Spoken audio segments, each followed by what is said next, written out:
सरकारें और बड़ी बड़ी कंपनियां सब हाई अलर्ट पर हैं। आज हम इसे इतनी सरल भाषा में समझेंगे कि कोई भी आसानी से समझ जाए कि ये मिथॉस आखिर है क्या। सरकारें और कॉरपोरेशंस इससे इतना डर क्यों रहे हैं, ये असल में काम कैसे करता है और इसके टॉप 3 असली उपयोग क्या हैं। फ्रंटियर मॉडल है, मतलब एआई टेक्नोलॉजी का सबसे एडवांस रूप। लेकिन जो नॉर्मल क्लॉड वर्जन्स हैं उनके उलट मिथोस हर किसी के लिए उपलब्ध नहीं हैं। ये सिर्फ एक बहुत ही खास लिमिटेड प्रोग्राम का हिस्सा है जिसका नाम है प्रोजेक्ट ग्लासविंग। इसमें केवल करीब 40 भरोसेमंद पार्टनर्स हैं, जैसे एप्पल, गूगल, माइक्रोसॉफ्ट, अमेज़न और कुछ ओपन सोर्स ग्रुप्स।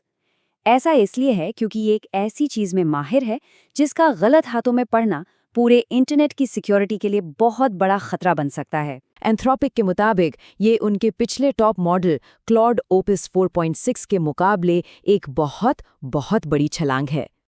देखिए, ये हर बेंचमार्क को तोड़ रहा है। जैसे एक टेस्ट है SE बेंच वेरीफाइड, ये असल में रियल वर्ल्ड कोडिंग की गलतियों को ठीक करने के लिए होता है। इसमें इसने 93.9% स्कोर किया। पता है पिछला बेस्ट स्कोर क्या था? सिर्फ 80% के आसपास। मतलब क्या जबरदस्त छलांग है। मैथ्स हो, लॉजिक हो या फिर खास तौर पर साइबर सिक्योरिटी टेस्ट्स, ये हर जगह टॉप पर है।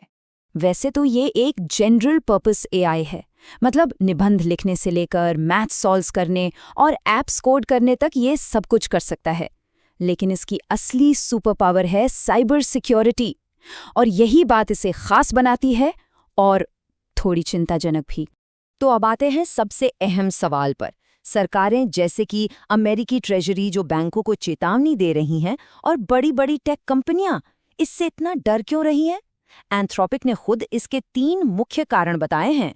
पहला कारण, ये जीरो डे वल्नरेबिलिटीज यानी कमजोरियों को ढूंढकर उनका फायदा उठा सकता है। जीरो डे बग्स का मतलब है सॉफ्टवेयर की ऐसी खामियां जिनके बारे में दुनिया में किसी को पता ही नहीं था। मिथॉस ने खुद से लिनक्स और ओपनबीएसडी जैसे हर बड़े ऑपरेटिंग सिस्टम और हर बड़े वेब ब्राउज़र में हजारों गंभीर खामियां खोजीं। कुछ बग्स तो 16 से 27 साल पुराने थे, जिन्हें आज तक कोई इंसान या कोई ऑटोमेटिक टेस्ट पकड़ ही नहीं पाया। और इसने सिर्फ बग्स ढूंढे नहीं, बल्कि उन्हें हैक करने के लिए स्टेप बाय स्टेप इंस्ट्रक्शंस, जिन्हें एक्सप्लॉइट्स कहते हैं, वो भी तैयार किए। अगर ये किसी हैकर के हाथ लग जाए तो वो रातों रात बैंकिंग और हेल्थ केयर जैसे ज़रूरी सिस्टम्स को ठप कर सकते हैं। दूसरा कारण, ये हैकिंग के लिए ज़रूरी स्किल को बहुत बहुत कम कर देता है। पहले क्या था, किसी सिस्टम को हैक करने के लिए सालों की ट्रेनिंग वाले एक्सपर्ट हैकर्स की ज़रूरत पड़ती थी। अब मिथोस को बस एक कमांड दीजिए और कोई भी आम इंसान बड़े से बड़ा साइबर अटैक कर सकता है। ग्लोबल साइबर क्राइम से पहले ही हर साल करीब $500 अरब का नुकसान हो रहा है। ये तो उन हमलों को इतना तेज़ और सस्ता बना देगा कि किसी बग को खोजने और उस पर हमला करने के बीच का वक्त लगभग ख़त्म ही हो जाएगा। और तीसरा कारण है दोहरे इस्तेमाल का खतरा। मतलब ये टेक्नोलॉजी सिक्योरिटी की खामियों को ठीक करने में तो बहुत मददगार है, जिसे हम डिफेंस कह सकते हैं, लेकिन इसी टेक्नोलॉजी को एक हथियार भी बनाया जा सकता है। एंथ्रोपिक ने चेतावनी दी है कि अगर इसे बिना किसी कंट्रोल के रिलीज किया गया तो इकोनॉमी और नेशनल सिक्योरिटी को गंभीर नुकसान हो सकता है। इसीलिए उन्होंने इसे सिर्फ भरोसेमंद पार्टनर्स तक ही सीमित रखा है, ताकि हैकर्स के हमला करने से पहले सॉफ्टवेयर को ठीक किया जा सके। तो ये तो हुए खतरे, लेकिन सबसे बड़ा सवाल तो ये है कि एक एआई आखिर ये सब कर कैसे पाता है। चलिए इसके काम करने के तरीके को एकदम आसान शब्दों में समझते हैं। पहला कदम, ये एक एजेंट की तरह सोचता है। मतलब ये सिर्फ सवालों के जवाब नहीं देता, बल्कि एक्टिव होकर काम करता है।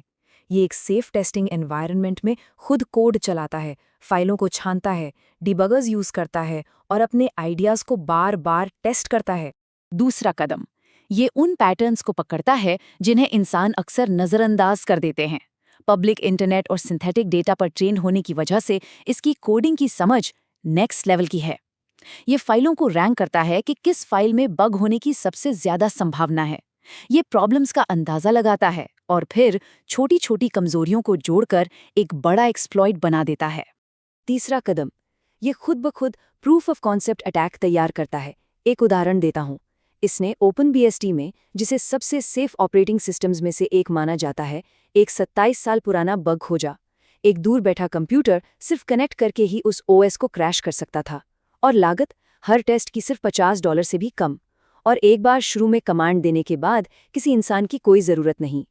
एंथ्रोपिक ने इसमें सेफ्टी गार्ड्स लगाए हैं, लेकिन इसकी पावर की वजह से इसकी पहुंच पर बहुत सख्ती से नजर रखी जाती है।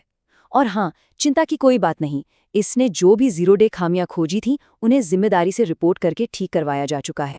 तो सवाल ये है कि मीथॉस का इस लिमिटेड रिलीज में असल में हो क्या रहा है, मतलब इसका इस्तेमाल कैसे हो रहा है। तो यहाँ है इसके टॉप 3 रियल वर्ल्ड यूज।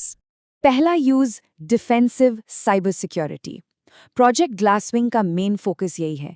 ये हमारे फ़ोन, क्लाउड और बैंकों जैसे ज़रूरी सॉफ्टवेयर के बहुत बड़े बड़े कोड बेस को स्कैन करता है ताकि हैकर्स से पहले छिपी हुई कमजोरियों को पकड़ा जा सके। ये एप्पल और गूगल जैसी कंपनियों को अपने सिस्टम को तेज़ी से पैच करने में मदद कर रहा है। इस काम के लिए एंथ्रोपिक ने ओपन सोर्स सिक्योरिटी को $100 मिलियन के मुफ्त क्रेडिट और $4 मिलियन नकद भी दिए हैं। दूसरा यूज़ है एडवांस्ड सॉफ्टवेयर इंजीनियरिंग। ये रियल वर्ल्ड कोडिंग बेंचमार्क में सबसे आगे है। ये बड़े बड़े प्रोग्राम लिखने, डीबग करने और उन्हें सुधारने में पिछले किसी भी एआई से कई ज़्यादा बेहतर है। ये डेवलपर्स की स्पीड को कई गुना बढ़ा देता है। इसे ऐसे समझ लीजिए जैसे उनके पास एक ऐसा जीनियस साथी आ गया है जो कभी सोता ही नहीं। और तीसरा यूज़ है हाई लेवल रीजनिंग और रिसर्च में मदद। ये मुश्किल से मुश्किल मैथ्स, साइंस और कई स्टेप्स वाली प्रॉब्लम्स को आसानी से हल कर देता है। इसने USMO मैथ्स ओलंपियाड में 97.6% स्कोर किया। ये रिसर्चर्स और स्टूडेंट्स को मुश्किल आइडियाज को समझने में या फिर साइंस और मेडिसिन की कठिन पहलुओं को सुलझाने में मदद करता है। एंथ्रोपिक इस सीख का इस्तेमाल भविष्य में और ज्यादा सुरक्षित मॉडल्स बनाने के लिए करेगा जिन्हें हम सब इस्तेमाल कर सकें। तो देखिए, मिथॉस हमें दिखाता है कि AI कितनी तेजी से आगे बढ़ रहा है।